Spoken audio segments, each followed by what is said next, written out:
Hi guys, so I've had a couple of requests for a video on two different things, like on hoovering, the narcissist hoovering, and also on some typical reactions when you figure out that you were in a relationship with a narcissist or a sociopath. And one that's sort of more, I'd say healthy, but perhaps a better reaction to have than the second. So the hoovering, what is hoovering? Hoovering is where narcissists hoover their old sources of supply, and they typically do this when their new source of supply has gotten stale or boring to them. What they'll do is they'll go back and they will hoover old sources of supply, especially where the door is still open. This could be old ex-girlfriends, this could be ex-wives, ex-boyfriends, anyone where, because where there's still, the door is a bit open. And that is, that's part of the reason why these people do not provide closure. They really, when they discard you, they really don't want to permanently discard anyone. They want to keep you up on the shelf so they can go back in later and have a meal of you, right? So to see if they can get any sort of attention from you, because this, remember, everything for them is like this.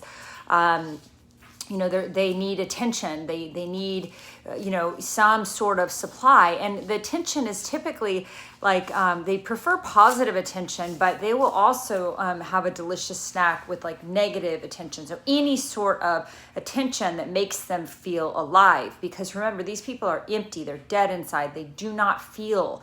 So they need outside stimuli to feel. They need to feed on your emotions, whether those are positive or negative, anything that makes them feel powerful, right? So everything is about how important they are. And this can be very, deceptive if you're dealing with a covert narcissist, because they may act the opposite. They may act like they don't need anyone, like they don't, suck up validation, but they really require it. They need validation, right?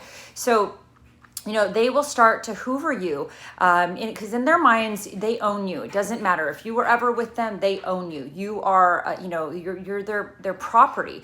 They will, they will hoover you. They will hoover the children. Like for instance, it may be the case that, you might post a picture on Facebook or social media, and that's triggering for them. Or if you post a picture of, say, your child on social media, they see that picture and then they may send the child like a text message. This is just one of the forms that they hoover. They get triggered by that, right?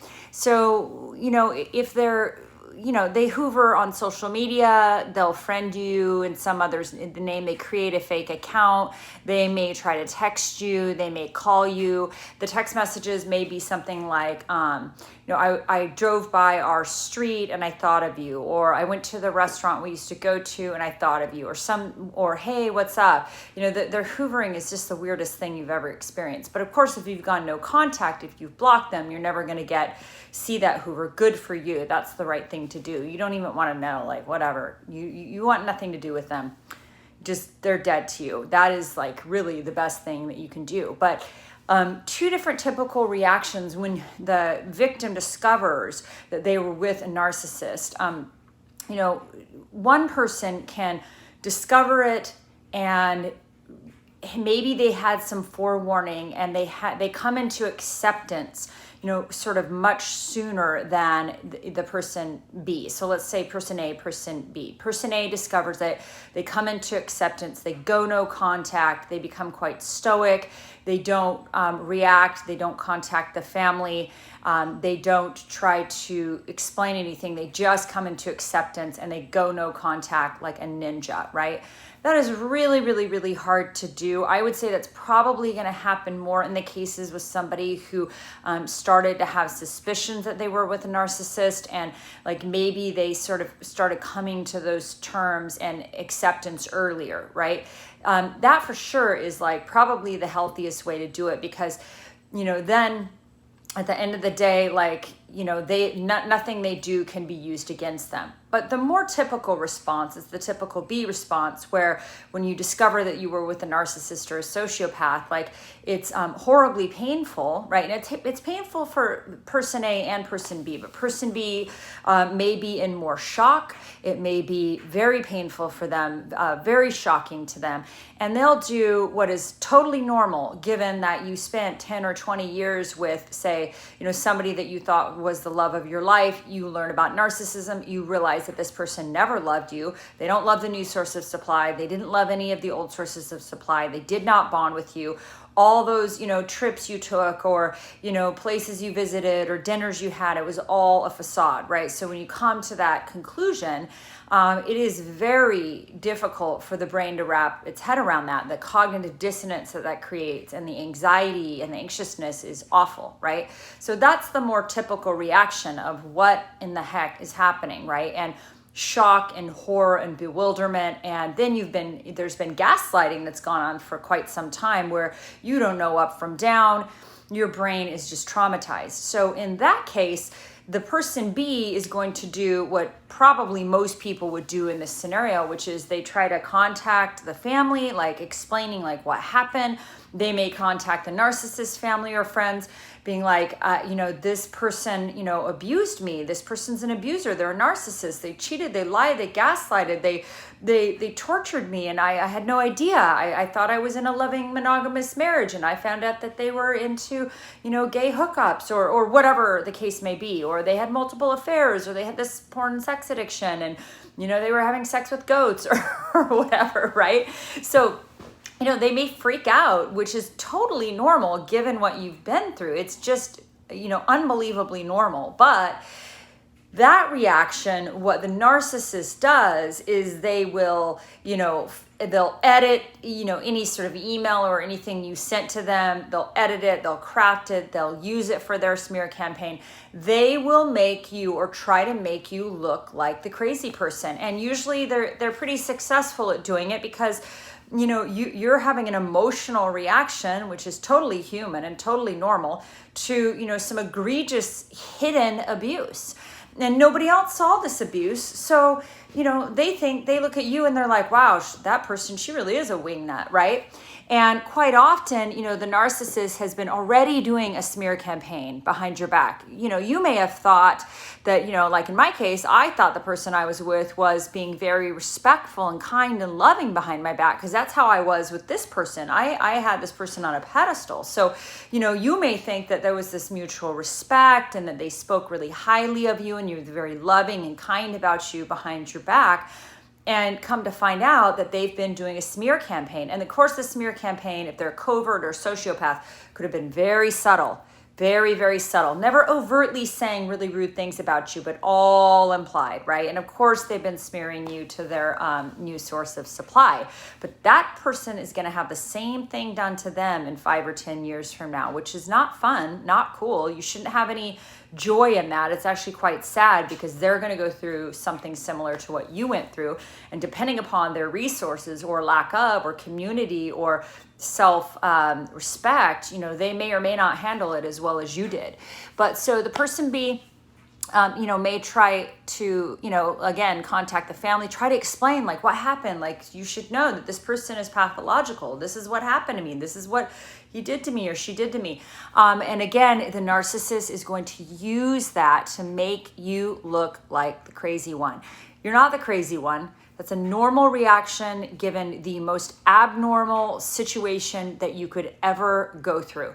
If you're watching these videos, that these relationships, like this could be the most abnormal breakup, the most abnormal divorce, the most weirdest, mind-boggling situation that you've ever experienced. Because if you're dealing with a narcissist, there is no proper normal human explanation for this. Like, there's just, these people are so disordered. You've confronted evil. So you've been subjected to evil. And a lot of times people, you could be in all sorts of relationships where people were dysfunctional and they were upset and they were sick, they were addicted or whatever, but not evil. And this is where you have encountered evil. And it's very shocking, right? So, you could be, there's no shame in reacting that way. That's actually very common and normal. It's just that for your sake, it might make your life a lot more difficult. Now, the person B, if they confronted the narcissist, if they exposed the narcissist is going to be much less likely to hoover that person, at least for a long time, because they know that person is on to them. They've been exposed. And remember, narcissism is all about shame, right? So their whole thing is about avoiding shame. And they're likely to not contact you for a while, at least until their shame has subsided. So if you expose a narcissist, the hoover is all going to be probably from a distance. Of course, they're still going to be stalking you. They stalk you on Facebook. They stalk you on Instagram if they're on your account. Like they're definitely stalking you. They're stalking you on LinkedIn. They're cyber stalking. No question. Some of them actually stalk in real life. They'll drive by your house. They'll try to see what you're doing. Like they definitely, they're stalkers. Some are just cyber stalkers, but yeah, they're going to try to find out like what's going on with you, what's going on in your life. And they definitely hoover in that way. But in terms of contacting you, if you were the person B who exposed the narcissist, they may not do that for quite some time. But, 10 years from now, you'll probably get some call or text from them like, hey, what's up? Like as if nothing happened. It's the weirdest thing, but it's what they do. So if you can be person A, which is be stoic, come into acceptance quickly of what is real here, what's happened, and go completely no contact and completely gray rock and completely unemotional with the narcissist, then you definitely will. They'll have a harder time with their smear campaign. They'll have a harder time making you look to be the crazy one.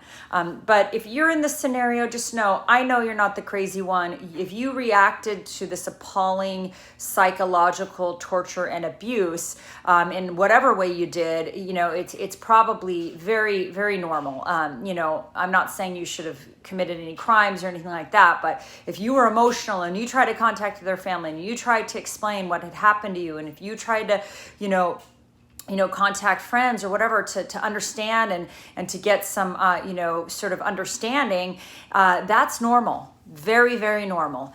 So don't shame yourself. Please don't shame yourself. It's just that for yourself, it will probably make it easier for you if you can go no contact, get stoic, and just do the work to heal yourself. And of course, I know that you've been through a ringer. You've been hit by a Mack truck, and I totally feel your pain.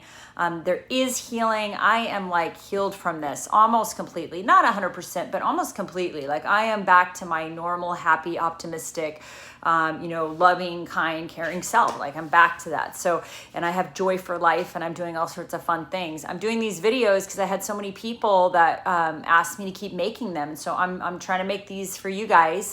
And also, if you want private coaching, you can contact me, and I'm offering that to certain clients. So thank you so much. And I hope you guys have a wonderful day. I hope you're thriving and you're doing radical self-care, and you're loving your life, and you're having a joyful existence. And remember, you're probably an empath. You probably have a lot of empathy. Don't ever let go of your empathy. Just be more selective about who you share yourself with. You get to choose who you have in your life. Thanks so much, and have a good day. Bye.